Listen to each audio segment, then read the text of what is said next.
Hello everyone, it is week 13, it is Monday, April 6, 2020. This is your Professor Donald Collins. Hi everybody.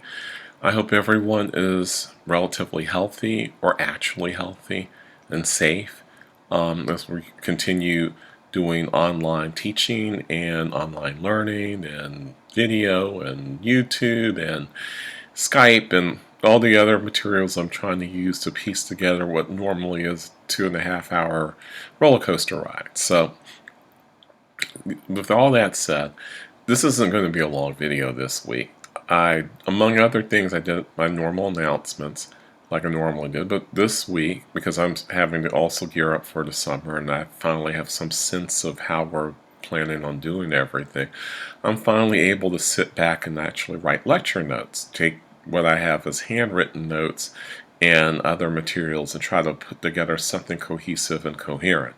So for this week, and hopefully for next week as well, I'll have enough time to actually give you lecture notes in PowerPoint files. There's already one posted for week 13 on DC LGBTQIA plus community and life and protest movements in DC. So that's already posted.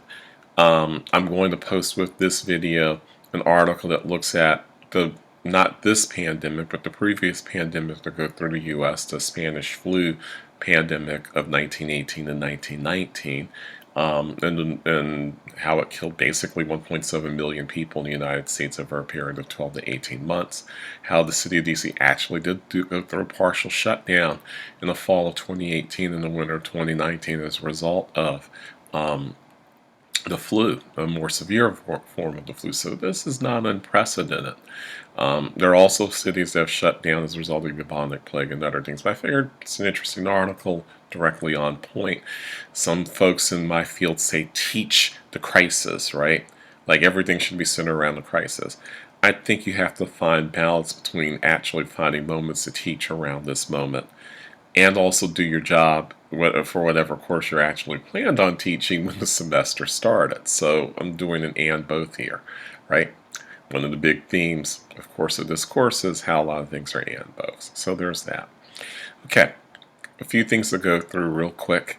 In addition to posting lecture notes, posting articles, odds and ends. Thank you all for submitting your first drafts, who did submit your first drafts up to this point. I think I have most of them. There are a few stragglers, a couple people who needed extra time. That's fine. Just let me know if you really are having issues getting this done, or if you can't meet, for whatever reason you're having a hard time meeting either a revised deadline, if I've given you a revised deadline, or you're just struggling and drowning. Don't drown. Don't drown. Just let me know you need an SOS. Send me an email. Do something. Right? So I know that you need some help, right? These deadlines are not completely hard deadlines. They're flexible. I want everyone to be able to get their work done so that you can get that A or A minus.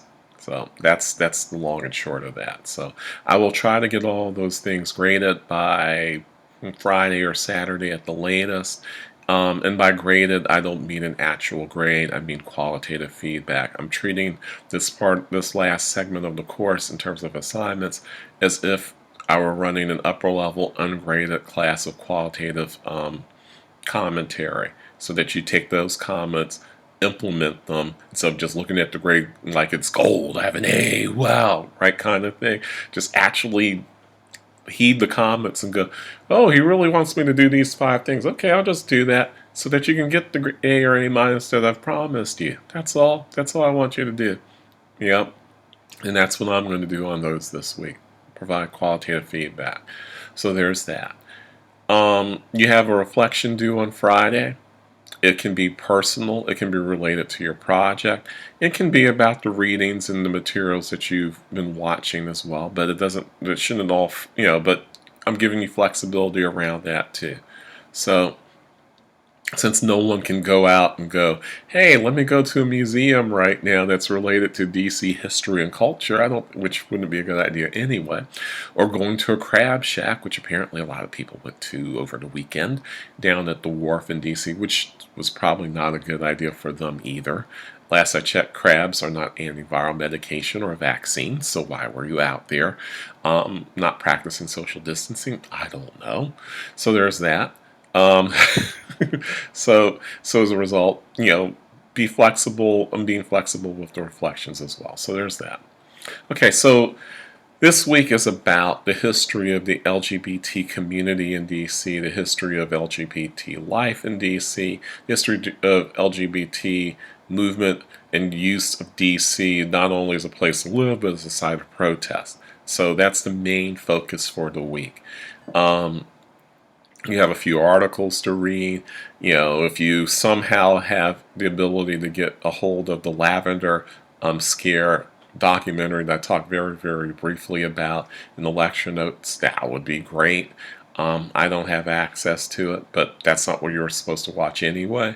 There's the Check It documentary, which for whatever reason, good news, is on the American University Library catalog site. So if you go on the site, log in as the students that you are with your information, you should be able to access it and spend 60 to 90 minutes worth of time watching it, taking notes, doing whatever. So it'll be interesting. It should be very raw and visceral for you. If it's not, then I don't know what to tell you. But it should be. It was for me.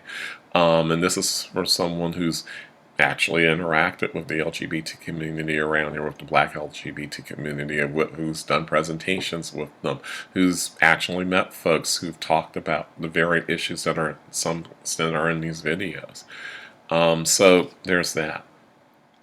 I want you to think, there are a couple of questions I posted in announcements I want you to really think through as you are watching this video around.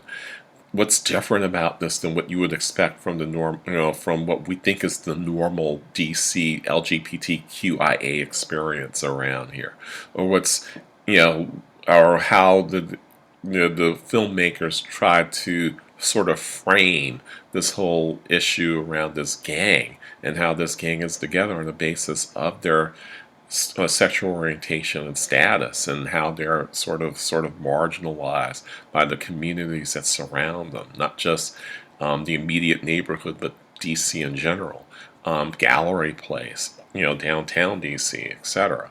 Right? What does this mean in terms of how we understand DC as a whole, in terms of the different cultures that are here? We've talked about race, we've talked about gender to some extent, certainly through the Acker book, we've talked about class and geography. Now we have this other layer that we've talked a little bit about, but not a lot about. So the film covers a lot of ground that your readings do, and I can't possibly cover in the lecture notes. Part of the problem is, and I'm just laying this out as an overview, but part of the problem is there just isn't that much from a historical standpoint, from an anthropological standpoint, from a sociological standpoint on LGBT life in DC, period. Just the queer life in DC. If you want to learn about it, about queer identities, queer life in DC, queer communities, small c and big C in DC, there are a lot of newspaper articles. There might be a few scholarly articles. There certainly are plenty of presentations on it, but there's no book. There is no single book or definitive study that has looked at these communities and the communities within these communities to really tell you what it was like to be gay in DC in the 1950s. Or certainly beyond that. And matter of fact, there's almost nothing from before 1950 on DC in terms of LGBTQIA. Almost nothing. You have to sort of sift it out with a sifter or a colander and try to ferret it out. We know that there are individual people in D.C., black and white Washington, D.C., who are presumed to be gay. We know that James Buchanan, as President of the United States, was closeted and gay, and one of the worst presidents we ever had, probably in part because he held all of his cards to the vest and was pro-slavery. So go figure, right?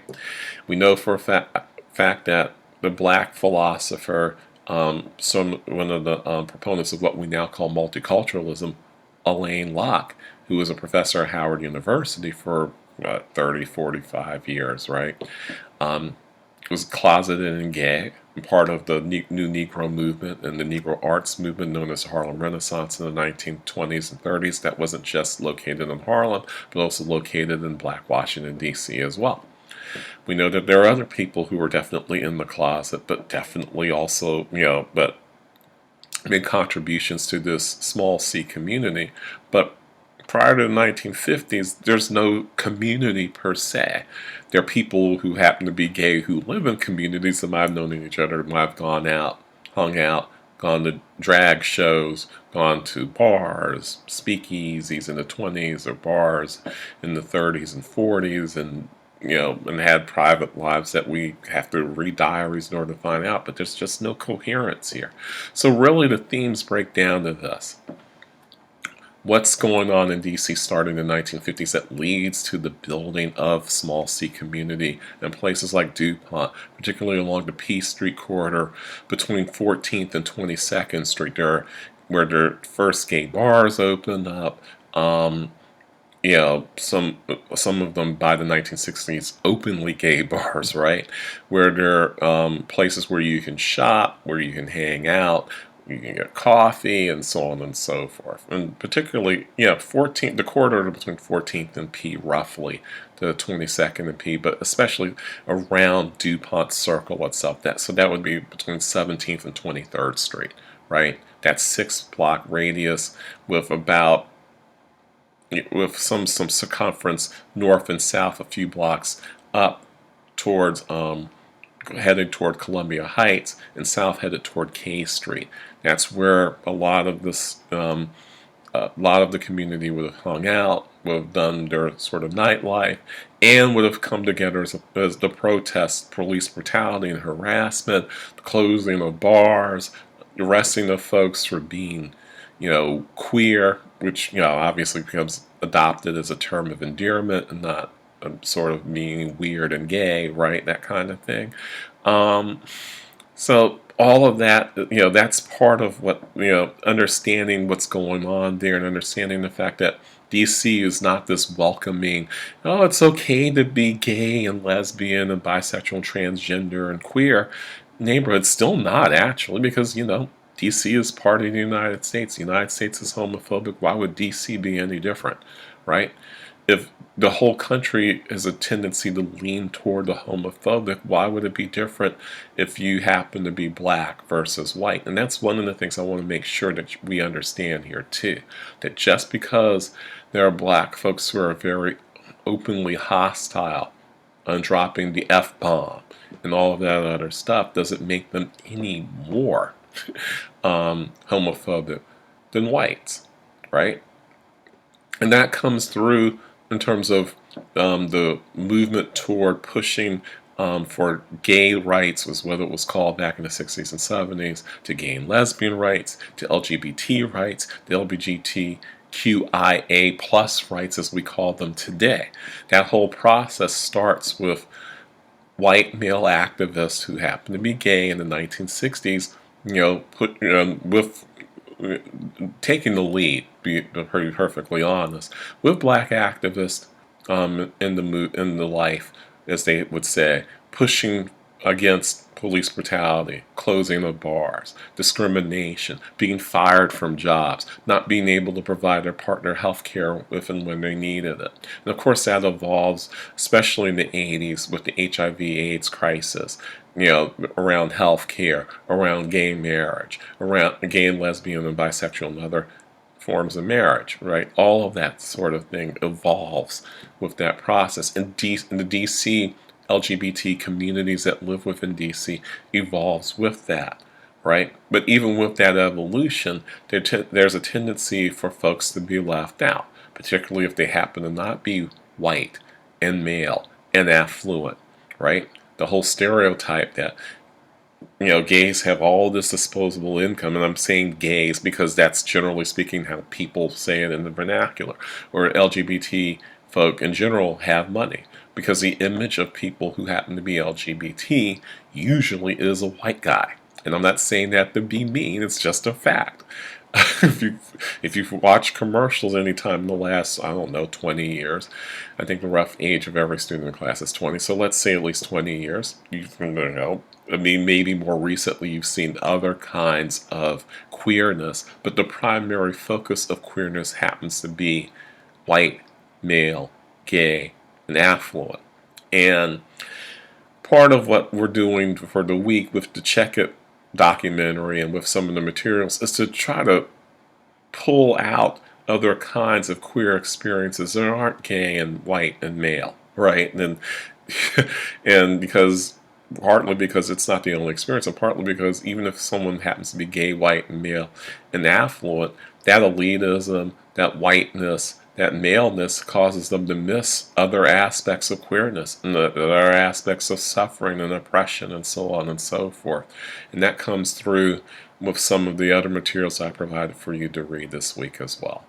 So, short, this is again another sort of hodgepodgey niche kind of topic, right? Just like last week's topic dealing with music and culture in DC, right?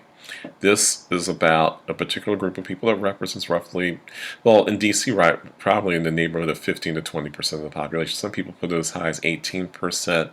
It's probably more closer to 10 to 15% of the population. But either way, it's a substantial population of folks. And to not talk about their experiences would be sort of heterosexist. Even if it's not homophobic, it would definitely be heterosexist. So we should deal with it, look at it, talk about it, even embrace it as part of the mix and the milieu that is DC.